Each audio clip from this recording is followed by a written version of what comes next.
All right. Welcome back to Namely 90s. This is Brandon and that's Andrew. What?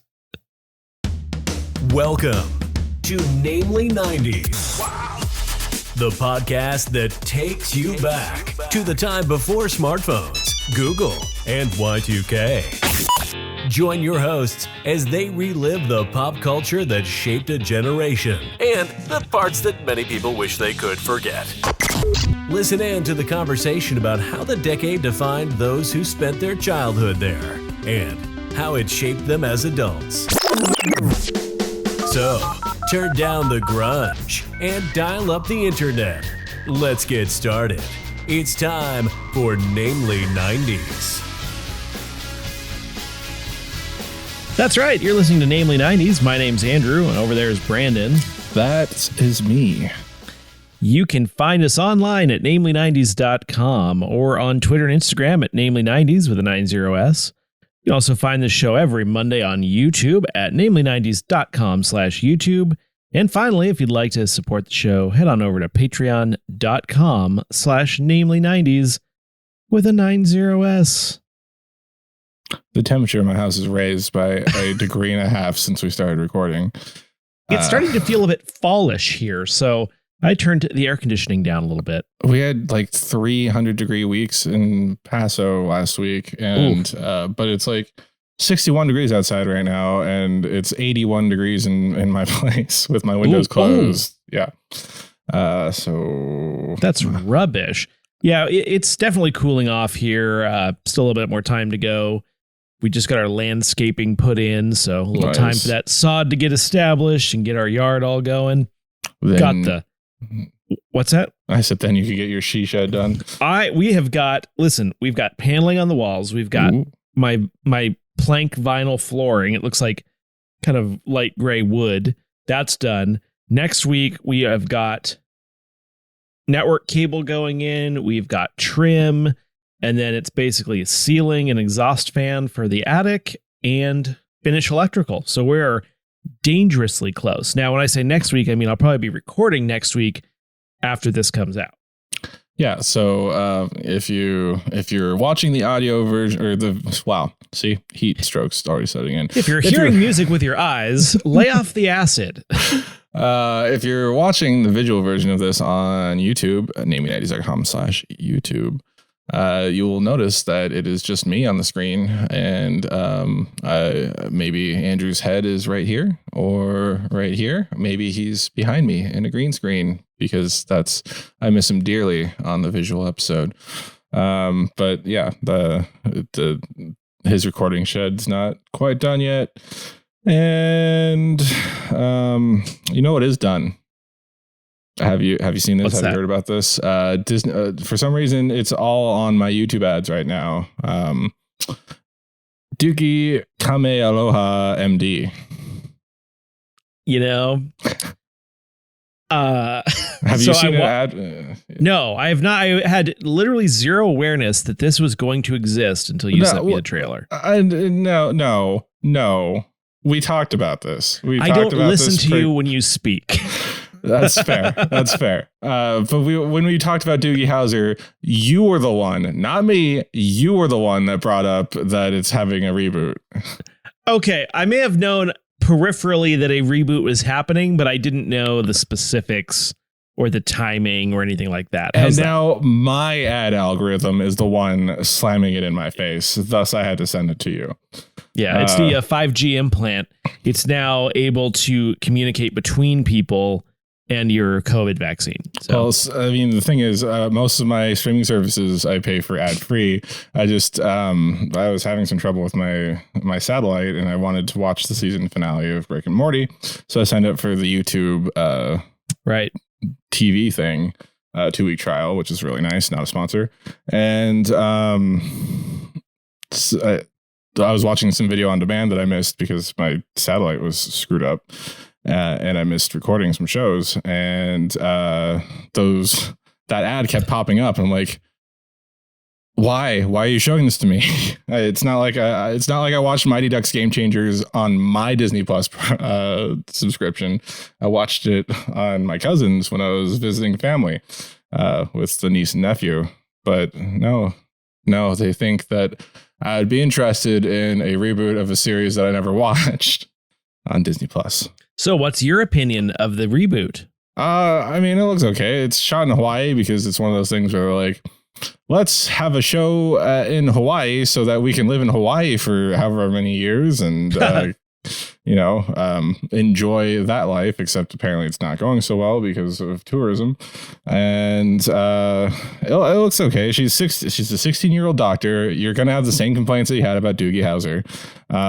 My only note is they used a ukulele to cover the original theme song, which is just so cliche. Like they're hitting every single Hawaiian cliche that they can. But it's a kid show, I assume. Yeah. So let me just rehash all of my same complaints for the benefit of the listeners. This is literally just the audio file from the episode we talked about Doogie Howser.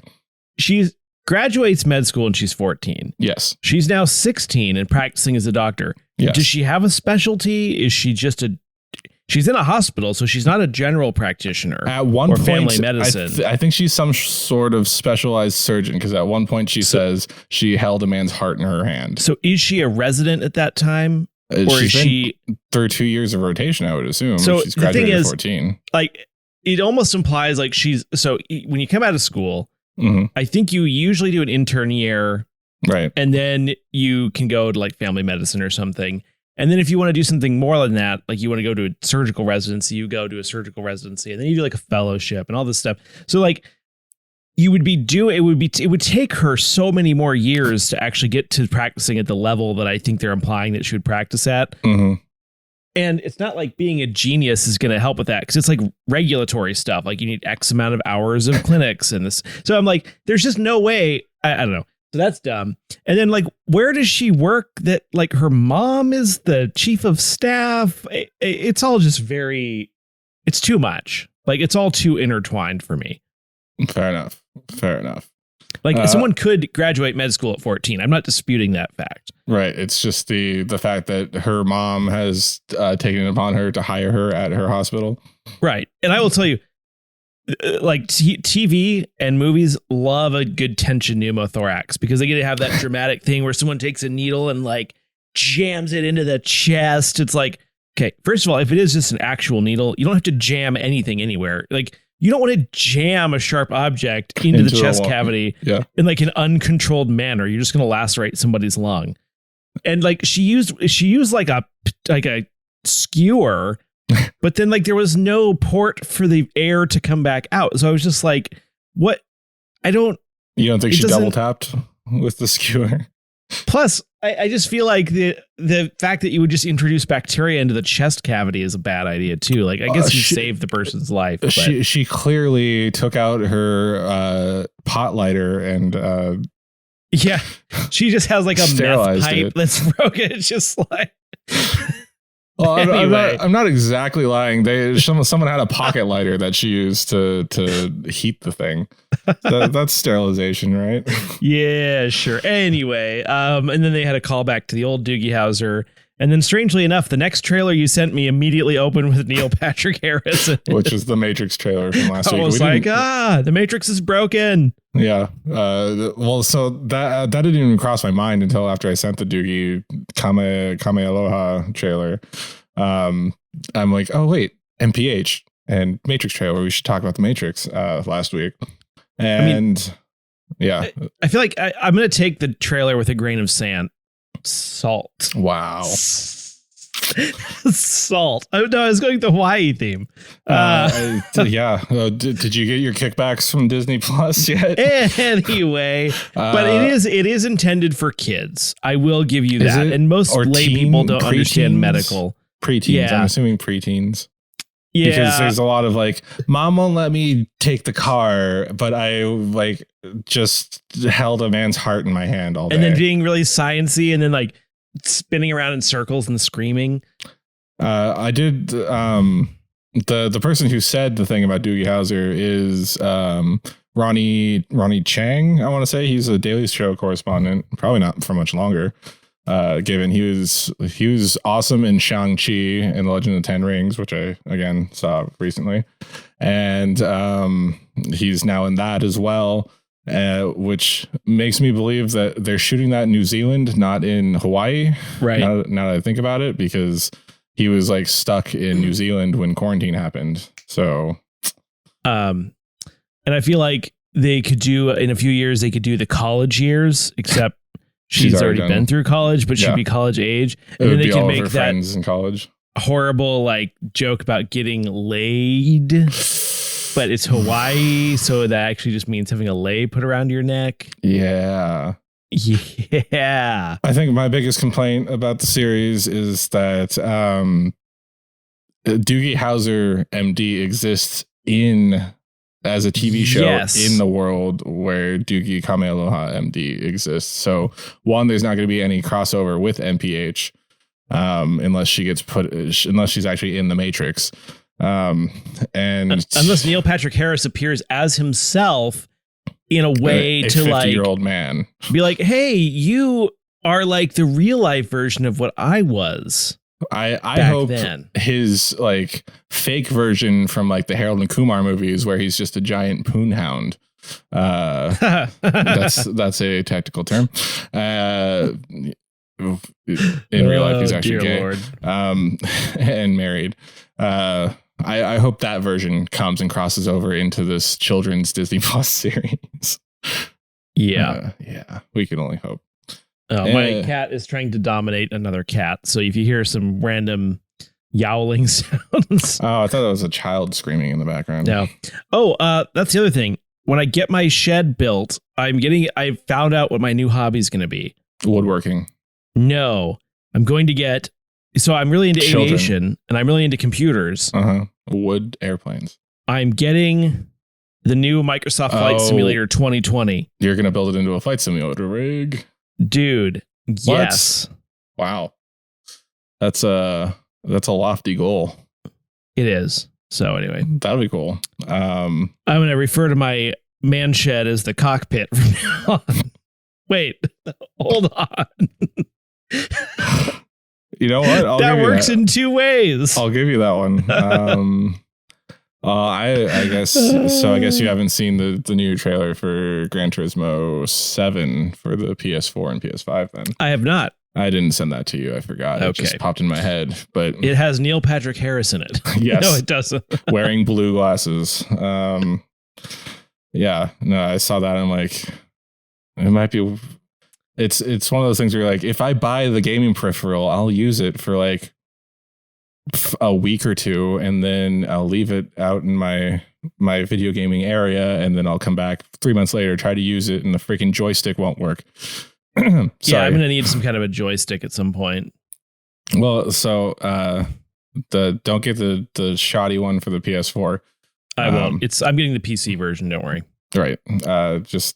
I'm upset because I bought a flight stick for that Star Wars Squadrons game back in the fall, and it was really fun to use in VR with the flight stick and the shifter and all that. And now it's like no matter what sensitivity I put it on, it just wants to barrel roll me the entire time. So I'm very upset with that. No, it should be fun though. But my issue is going to be like, you can run on low settings, but if you want to run on the high settings, like 4K, you're gonna HD, streaming all of the Bing Maps data, because you can actually, it real time brings in Bing Maps and renders the 3D buildings like as you fly over. Oh yeah. If only they went with Google's data, then it would be a little bit more optimized. Yeah, but to be fair, it is a Microsoft product. I know. But it looks really cool. I don't know if you've ever watched any of like the videos on YouTube just for fun. It's sweet. Didn't your dad have Flight Sim? Yeah, but I didn't realize that was like expensive. Like it's like $129 for the premium version. We had the Sidewinder 3D Pro joystick, and I think Flight Sim 90 something. Well, that was so my dad worked at Microsoft for a little while before his division got bought out by Cow, whatever that turned into, KAO. And then he worked for Boeing for a little while, and then for the Mariners. So anyway, I'm looking forward to it. I'm going to get into some light stuff. So like I've seen like people build like actual rigs that have like gyroscopes and like your rig moves when you move. Yeah, that's too much. I mean, I'm looking forward to it. 14 screens around you, so you're like I find actual cockpit. Commercial aviation fascinating. Those planes are really interesting to fly. There's like so many things you have to do and know how to do. It's like it's cool. It's technical and nerdy, and I like that kind of thing. If Andrew wasn't a veterinarian, he would be an airline pilot.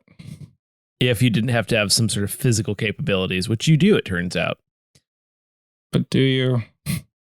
Yeah, there's like certain restrictions of what you have to be able to like lift so much weight and do this, that, or the other to be. I mean, it's not like you have to drink 5 martinis before getting in the cockpit. Yeah, exactly. These might be old it's regulations. Like the 1960s, just 2 drink minimum. Yeah. Oh gosh. Well, anyway, anything else going on? No, I think that pretty much sums it up. We should jump right into it. Yeah. All right. Yeah. Jump right into it after 15 minutes. Okay. So, hey, you know what? We're better than a lot of podcasts. One of the ones I listen to, it's like the first 45 minutes is spent talking about Scandinavian police procedurals. Yeah. But then they get into an hour and a half podcast. It's true. It's true. But I mean, that's how. Anyway, moving on. Why don't you tell us about September of 1999? All right. Well, travel back with me, listener, to September of 1999. On the 6th, on PBS, the kids programming block PTV is renamed. There you go. Is renamed PBS Kids. The Side Boob Hour. Andrew's referring to a season 4 episode of Family Guy, which I can't say the title of. Oh no, it's called PTV. I was thinking it was the other one. Called PTV, where Peter Griffin starts his own public access channel called Side Boob Hour, and has a program called the Side Boob Hour, and also shows his own side boob. You like that side boob? That's my side boob. Also on the 6th, UPN starts weekday afternoon programming block called Disney's 1-2 TOO, a spinoff of ABC's Disney One Saturday Morning programming block for kids. On the 9th, Sega releases Andrew chewing in the background, the Dreamcast in North America, as well as Sonic Adventure, later released for GameCube as Sonic Adventure DX in 2003, and Soul Calibur with 19 launch titles in total. That's the Dreamcast was released on the 9th. On the 12th, Farm Aid 99 is held in Bristow, Virginia. Farm Aid is a concert. Indeed. On the 13th, John Elway's number 7 is retired by the Denver Broncos. I believe that's football.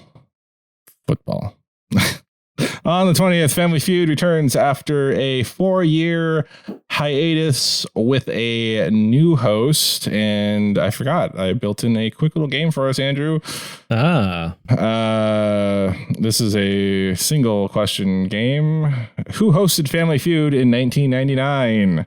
Was it Richard Karn, Al from Home Improvement, Louis Anderson from Life with Louie, John O'Hurley, Elaine's boss on Seinfeld, Steve Harvey of The Steve Harvey Show, Ray Combs, second host of Family Feud, and also known for many other things, or Richard Dawson, the original host who would always kiss all the wives. Show me Richard Karn. Show him Richard Karn. And it was, I believe it was Louis Anderson. Let me just triple check that. Ding! I didn't write down the answer. I didn't. Family Feud in 1999, but yeah, it was. Oh man, it was Louis Anderson. I know Al Karn did host it at some point. They were all hosts. I didn't realize they were all hosts. Yep. Okay. That's I didn't want to give that away. I tried. Well, I did know Richard Karn was in it. You were off by one. Richard Karn, I believe, was right after Louis Anderson. Yeah. Okay. Or before. I don't know. I don't remember. No, I think it was after. Either way, on the 29th, Tony Hawk's Pro Skater is released for the PlayStation. And we talked about this last year when the remaster came out. Also, the release date is disputed. It's the 29th of 1999, September, or it's the 31st of August. I cannot tell you. I don't know. I've done this is the third time that I've done research on it, and I can't get a specific answer. Even the source has two different, like even Activision has two separate dates for its release. TV premiering September 1999. On the 6th, Sabrina the Animated Series on UPN. On the 9th, early today and later today on NBC.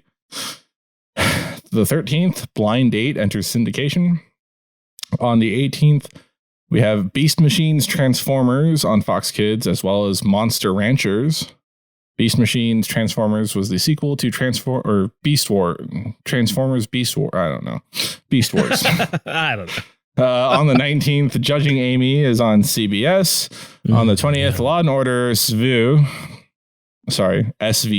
Special Victims Unit. Or as Rosie O'Donnell once called it, Law and Order Big Minivan.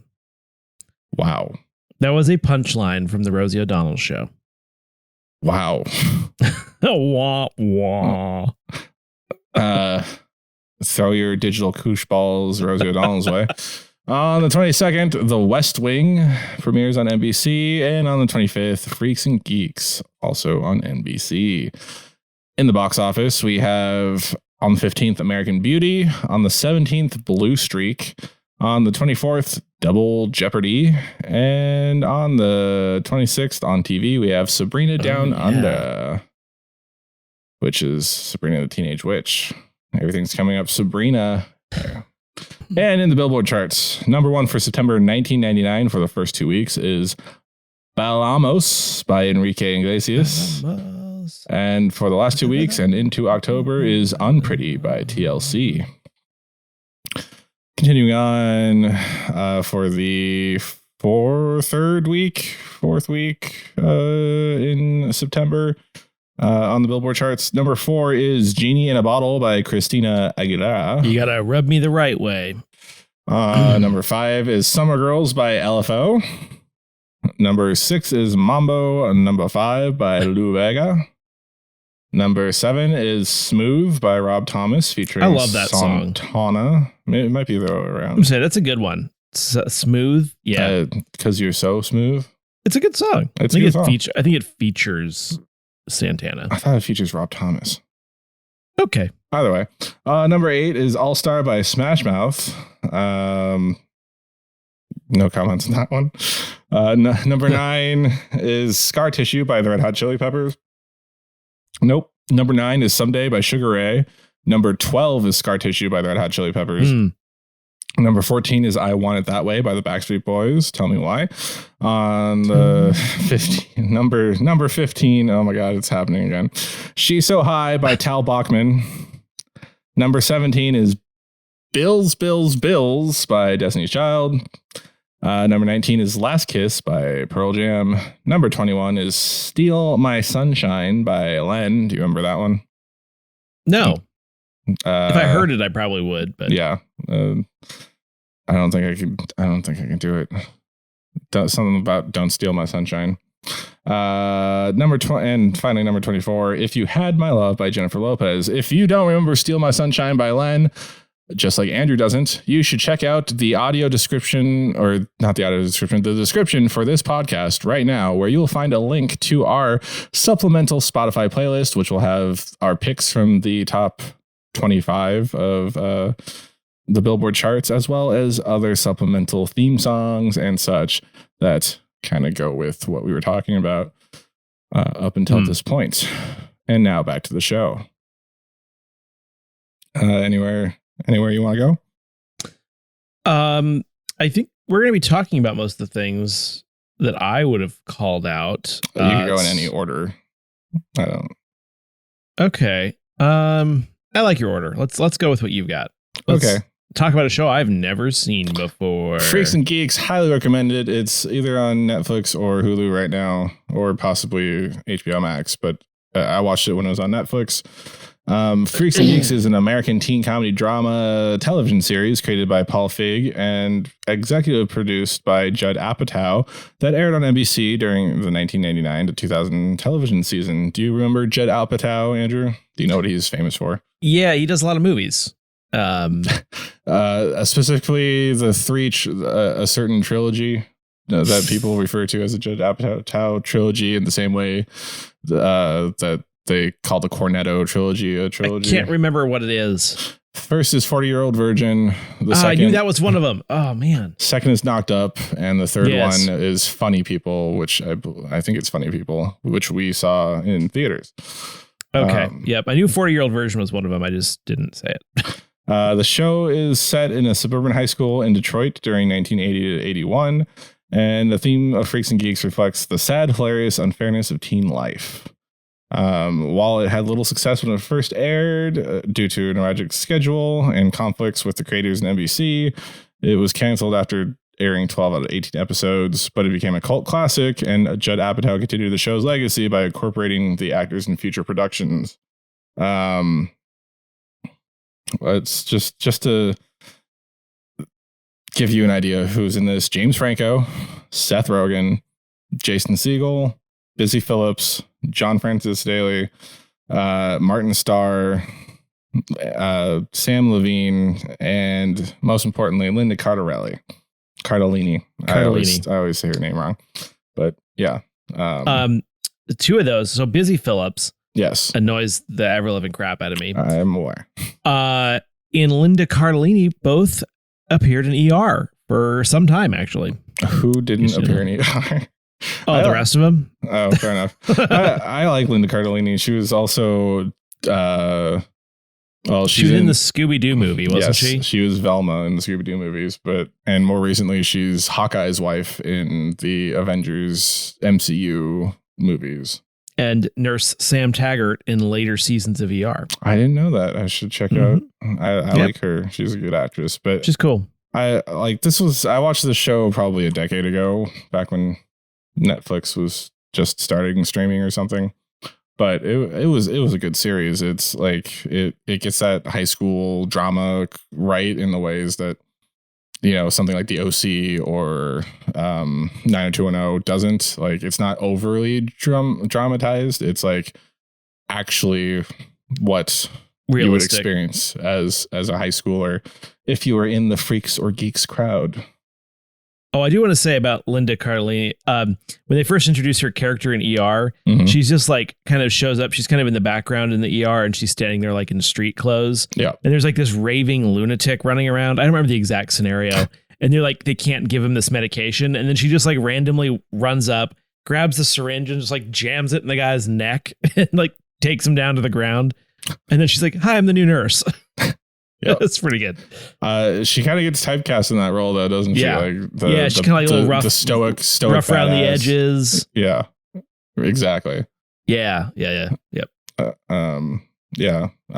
James Franco we'll skip over because of how he's gone down in public opinion. He's gone the way of Mike Richards. I'll tell you what. We've also talked about Seth Rogen recently. We showed that photo of him without his beard, yeah, and like wearing 80s clothes. I think he at least had stubble in this show, if not a beard. And then Jason Segel, creating Sarah Marshall, How I Met Your Mother. Probably recognize him. Yes, I do know him. Yeah, and then I think the last three were Geeks.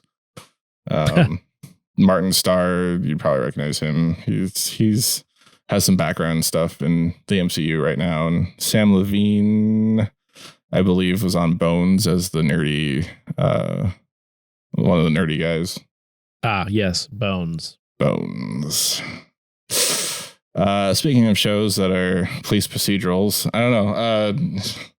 I don't have much more about Freaks and Geeks. It's a great series. It's a short watch. It's a single season. Canceled before its time.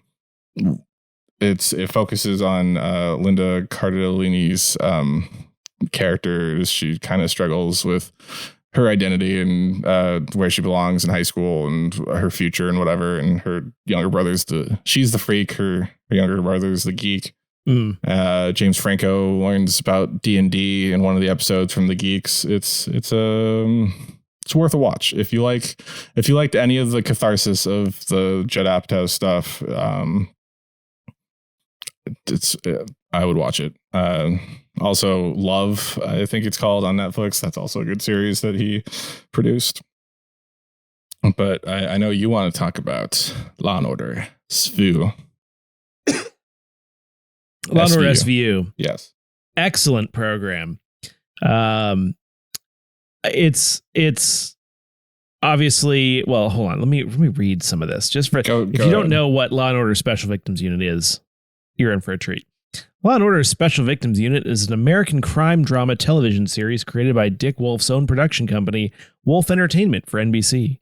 The first spin-off of Law and Order, it stars Mariska Hargitay as Captain Olivia Benson, the commanding officer of the Special Victims Unit in a fictionalized version of the New York City Police Department.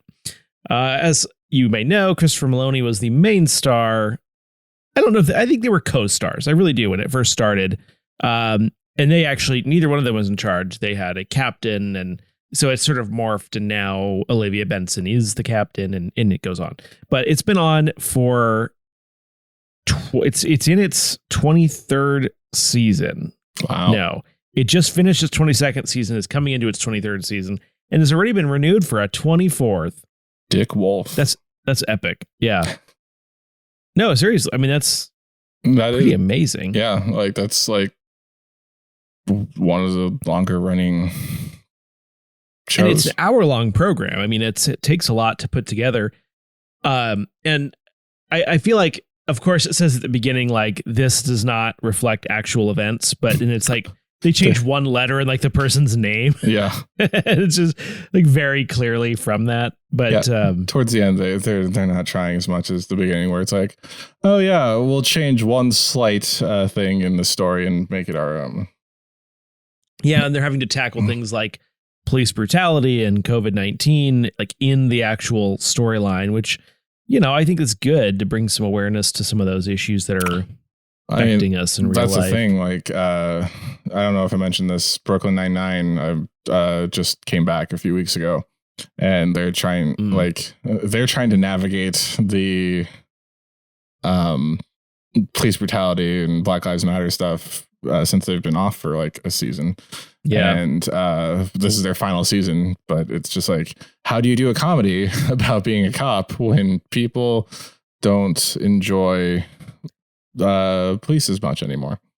I don't know. I think it's hard. Yeah. I mean, because obviously police comedies are very different than what real police stuff is like. True. So it is complicated because you know, when you watch shows like this, you're rooting for, quote, the good guys, because it's very clear who the bad guy is in these shows. Like, first of all, there aren't that many serial killers or rapists you have to chase around. Like, there's just your career. If their career was like that, it would just be ridiculous. 500 episodes or 500 unique serial they're rapists. Seeing all of the worst cases because that's what they want to make movies about and shows about. But like, it's not unclear who the bad guy is, or you're not trying to make someone the bad guy that isn't, you know? True.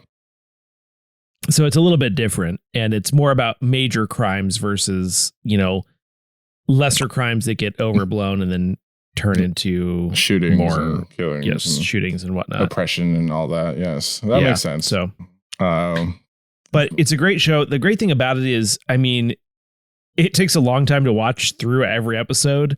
Because it's like, you don't want to watch 5 episodes of just horrible things. So you're kind of like, I'll watch one here or there. And it's all very good. I mean, Ice-T is one of the actors, that just doesn't sound like it's going to work, but it does. Detective Munch, who was from the original Law and Order, I forget he's played, Richard Belzer. Like, he is one of those guys that kind of grows on you. He's kind of a weird character at first. Captain Cragen, I mean, Dan Florek, so good. It's an excellent series. Another one that's had so many guest stars, like so many people have been in Law and Order SVU. It's ridiculous. And like, I'm sure people have come back a second time and played a different character. It's absolutely right. So I think everyone should watch it. I mean, the other thing is it does raise some awareness of, issues of sexual assault, trafficking of women and children, child abuse. I mean, it brings some of these topics to light, and I think it's a good thing in some ways. Yeah. So, it's a very good show. I'm not surprised it's still on the air. Did you ever watch The West Wing? No. I mean, I don't think at the time when it was on, I don't think I was old enough to care. Right. All I know is that oh gosh, there was a punchline I had there. You're an Aaron Sorkin fan, right? I don't know. I think so. No, I was going to say something about like walking and talking. The show The West Wing is why they have all these new OSHA regulations about like how much time you're allowed to walk backwards on a TV set or something like that. Oh yeah. But there was like something from, I don't know if it was Mad TV or SNL where they were kind of doing the walk and talk thing, but then more random people just kept joining from like different hallways and offices until it was just like an outrageous amount of people. But I do feel like it did cement the walk and talk, like panning backwards thing, which is a major feature of one of my favorite shows, House. So we have The West Wing to thank for House. Yes, that was definitely I don't know if it was the inception was The West Wing, but it was definitely perfected and became a key part of the series. Someone did make a good point on House. He's disabled. He uses a cane. Why is he walking around so much? That's a good point. For those of you that don't know, The West Wing is an American serial political drama TV series created by Aaron Sorkin, broadcast from 1999 to 2006. It's set in the West Wing of the White House, where the Oval Office and offices of fictional senior staff are located. Presidential senior staff are located during the fictitious Democratic administration of Hosea Bartlett, played by Martin Sheen, I believe. It's an ensemble cast. Martin Sheen, John Spencer, Allison Janney, Rob Lowe, Bradley Whitford, Richard Schiff, Janelle Maloney, Dulé Hill, and Stockard Channing, as well as no one else I really recognize. So. It's a heck of a cast. Oh, John Wells from ER. Is he a director? He's a producer. Yeah, he's a director or producer. Yeah. Yeah. Oh, Wells took over after Sorkin left the series. Yeah, he was on ER. Or he was one of the writers, or somehow he was involved in ER. He's always on there. I don't know how. Is Peter Noah an ER actor? No. Okay. Was there a Dr. Noah? And that's why Noah Wiley. Noah Wiley. Thank you. Played John Carter. Yeah. Yep. Why don't I have an ER podcast? I just have to have The West Wing. Well, I'll split off and do a Power Rangers podcast. You split off and do an ER podcast, and we'll meet back in namely 90s. The West Wing has been ranked among the best television shows of all time. Number 10 by the WGA, which is the Writers Guild of America. And it's 101 best written TV series. Political science professors praise it. White House staffers, whatever. I never watched it. Like, you're right. It was outside of our purview as kids. I just thought it's an important thing that we should at least mention. As important. What's the show with? Sorry, what's the political show with Jeff Daniels in it? It's not a political show. It might be like a journalism show. What is that one? I can picture it, but I have no idea what it is. Sorry, my joke was going to be as important as Beast Machine's Transformers. Are you doing it, or should I Google it? I have to Google it. I have to Google it. Yeah, I like it. When The West Wing girls stop by in the summer. Oh no, you're reading the lyrics. Do you remember? When we met that summer? Why can I not find that freaking entire filmography? Oh, there it is. New Kids on the Block had a bunch of hits. Chinese Food Makes Me Sick. The Newsroom, I think. And I think it's Fly When Girls Stop By. for the summer. For the summer.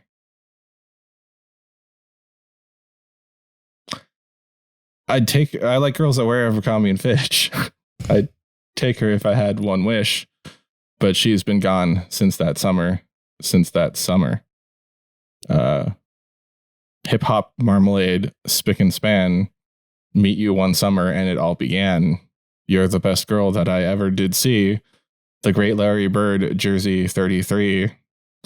When you take a sip, you buzz like a hornet. Billy Shakespeare wrote a whole bunch of sonnets. Call me Willie Whistle. Dear God, because I can't speak, baby. Something in your eyes went and drove me crazy. Now I can't forget you, and it makes me mad. Left one day and never came back. Stayed all summer, then went back home. Macaulay Culkin wasn't home alone. No. Fell deep in love, but now we ain't speaking. Michael J. Fox was Alex P. Keaton. When I met you, I said my name was Rich. You look like a girl from Abercrombie and Fitch. Oh. New Kids on the Block had a bunch of hits. Chinese food makes me sick, and I think it's fly when girls stop by. For the summer. I like girls that wear Abercrombie and Fitch. I'd take her if I had one wish, but she's been gone since that summer. Cherry Pez, Coke Crush, Rock Stud, Boogie used to hate school, so I had to play hooky. Always been hip to the B-boy style. Known to act wild and make a girl smile.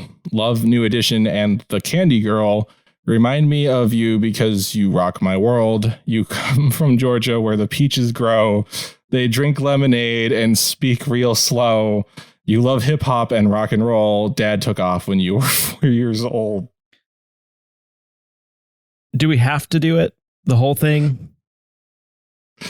There was a good man named Paul Revere. I feel much better, baby, when you're near. You love Dun Dip and Cherry Coke. I like the way you laugh when I tell a joke. When I meet you, I said my name was Rich. You look like a girl from Abercrombie and Fitch. New Kids on the Block had a bunch of hits. Chinese food makes me sick. And I think it's fly when girls stop by. For the summer. I like girls that wear Abercrombie and Fitch. I'd take her if I had one wish, but she's been gone since that summer. In the summertime, girls got it going on. Shake and wiggle to a hip hop song. Summertime girls are the kind I like. I'll steal your honey. I stole your bike. Or like I stole your bike. Boogaloo, shrimp, and pogo sticks. My mind takes me back there oh so quick. If you let you off the hook like my man, Mr. Limpet. Think about that summer and I bug 'cause I miss it. Like the color purple, macaroni and cheese, ruby red slippers, and a bunch of trees. Call you up, but what's the use? I like Kevin Bacon, but I hate Footloose. It's... Came in the door, I said it before. I think I'm over you, but I'm really not sure. When I meet you, I said my name was Rich. You look like a girl from Abercrombie and Fitch. New Kids on the Block had a bunch of hits. Chinese food makes me sick, and I think it's fly when girls stop by. For the summer, I like girls that wear Abercrombie and Fitch. I'd take her if I had one wish, but she's been gone since that summer. In the summer, girls come and summer girls go. Some are worthwhile and some are so-so. Summer girls come and summer girls go. Some are worthwhile and some are so-so. I think it's some are worthwhile pandering. And some are so-so. Summertime girls got it going on. Shake and wiggle to a hip hop song. Summertime girls are the kind I like. I'll steal your honey like I stole your bike. New Kids on the Block had a bunch of hits. Chinese food makes me sick. And I think it's fly when girls stop by. For the summer, I like girls that wear Abercrombie and Fitch. I'd take her if I had one wish, but she's been gone since that summer. Good God. Yeah, it's the worst. I found the Jeff Daniels speech, by the way. I thought you would interject it while I was going through. Well, you wanted to finish. I didn't want you to finish. So many. That's so what she says. Everyone should watch the YouTube video because it's kind of hard to. But it's like he's doing some panel and some girl is like, "Is America still the greatest country in the world?" And then he just like lights these people up. It's super funny. I can read it or you can just YouTube it. It's your show, man. No, I won't do a good job of it. So everyone look up The Newsroom, America Isn't the Greatest Country speech, because it's good. And also, for those of you unaware, Summer Girls is a song recorded by the pop group LFO. It was released on June 29th, 1999 as a lead single from their debut album LFO. The song peaked at number 3 in the week of August 28th, 1999, which I guess we never got around to. And Summer Girls was certified platinum by the RIA and reached number 1 on the Billboard Hot Single Shells chart.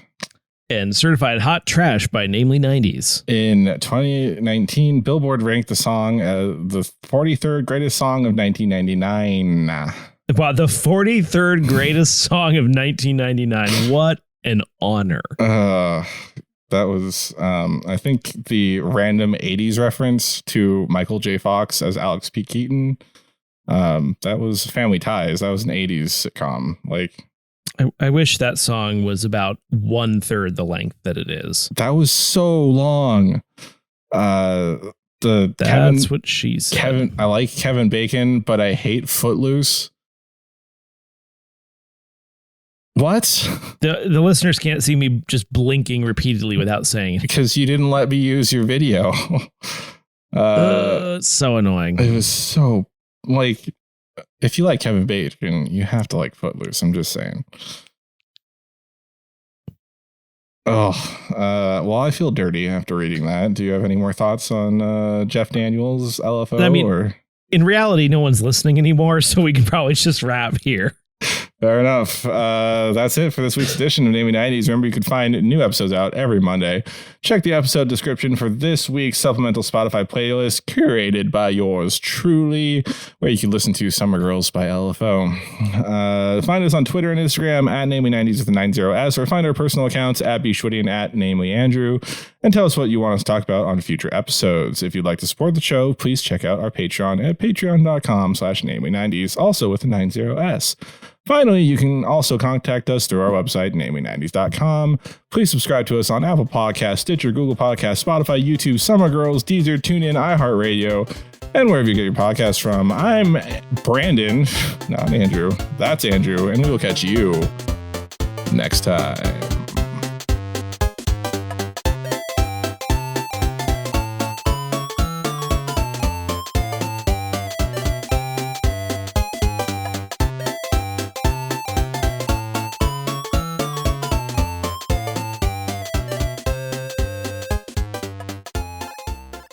I like Kevin Bacon, but I don't like Footloose.